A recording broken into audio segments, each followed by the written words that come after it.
George Burns said that if you live to be 100, you've got it made. Very few people die past that age.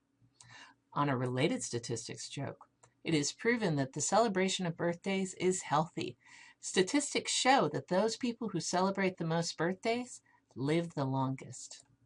So let's go ahead and take a look at some data. What does this data represent? Well, it looks sort of random, doesn't it? It's like we've got a B and a bunch of zeros. Canada, garbage, who knows what that means, Ohio. So it's kind of hard to tell, isn't it? So we always want to organize our data, especially in statistics. We're looking at so many data points. So to organize it, we basically start with the who. Each row corresponds to individual cases about whom or a witch if it's not people. Sometimes we will be looking at witches. I don't mean the kind that fly. Okay, and in this case, our who's are Catherine H. in Ohio and what she purchased, Samuel P. in Illinois, Chris G. in Massachusetts, and Monique D. in Canada. Now, who's can come in different forms. They could be respondents who answer a survey. In this case, they were people who purchased CDs. They could be subjects that participate in an experiment, or if it's a witch, it could be experimental units, animals, plants, websites that are in the experiment. So let's go ahead and practice finding some who's. A Consumer Reports article on energy bars gave the brand name, flavor, price, number of calories, and grams of protein and fat. What is the who in this case? Well, what are we looking at? We're looking at individual energy bars. So the who is the energy bar. That's what we're reporting on. Now, here we have another example. A report on the Boston Marathon listed each runner's gender, country, age, and time. Who is the who in this case? Well, each individual is a Boston Marathon runner, and that would be our who. So who is just the beginning of our data? That would just explain each row, but we also have columns here. And columns tell us what has been recorded. So the characteristic recorded about each individual are called variables. And just because it's a variable doesn't mean that it's numerical. I know you're used to variables in calculus and algebra. These variables can be numerical or categorical. So what does that mean? Well, for quantitative variables that are numerical, we want to give the value and the units. So in this case, the numerical variable is price, which is measured in dollars. Well, why don't we include area codes or ASIN? Well, area codes could be more region, and they're not necessarily mapped out in the order that you might want. You could record area codes as numerical, but I don't think you'd get a lot of value for it. Also, ASIN has a lot of numbers in it, and it looks numerical, but for example, B03212674435 is just another way of naming stats modeling the world. Now, a lot of the variables we measure will actually be categorical or qualitative. For example, the categorical or qualitative variables in this example are state, area code, probably, previous CD purchase, if it's a gift or not, it's ASIN, and the artist. Now, we can also use numerical in a categorical capacity. For example, I could say, oh, how many people are buying CDs over $10? How many people are buying CDs between $15 and $20?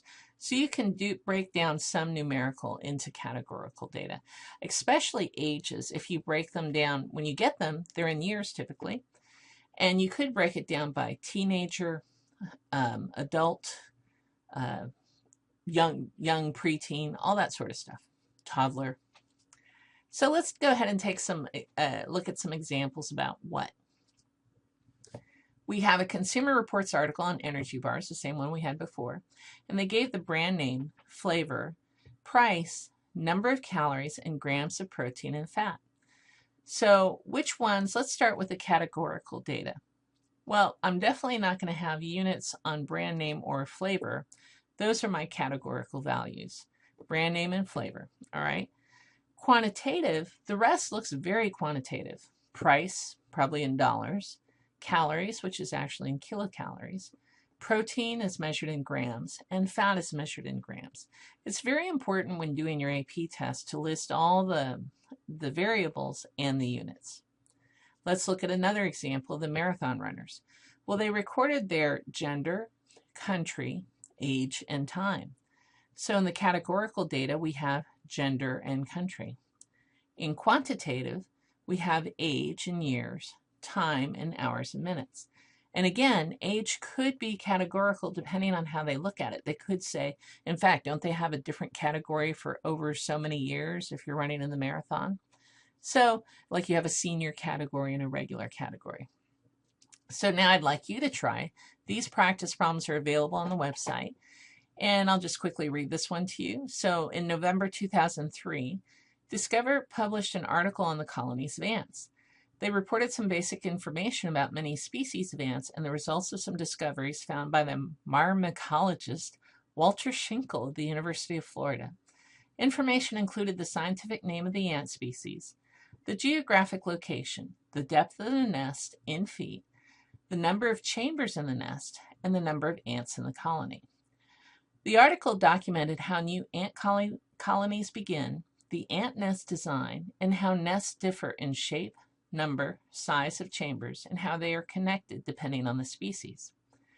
It is reported that nest designs include vertical, horizontal, or inclined tunnels for movement and transport of food and ants. So if you go ahead, I actually have the solutions also posted on the website, so you give it a try. And then check your answers, and if we have any discrepancies, we can talk about it in class. This is the second practice problem for you. In June 2003, Consumer Reports published an article on some sport utility vehicles they had tested recently. They reported some basic information about each of the vehicles and the results of some tests conducted by their staff. Among other things, the article told the brand of each vehicle, its price, and whether it had a standard or automatic transmission. They reported the vehicle's fuel economy, its acceleration, number of seconds to go from 0 to 60 mph, and its braking distance to stop from 60 miles per hour. The article also rated each vehicle's reliability as much better than average, average, worse, or much worse than average. So list the variables and indicate whether each one is categorical or quantitative. And if it is quantitative,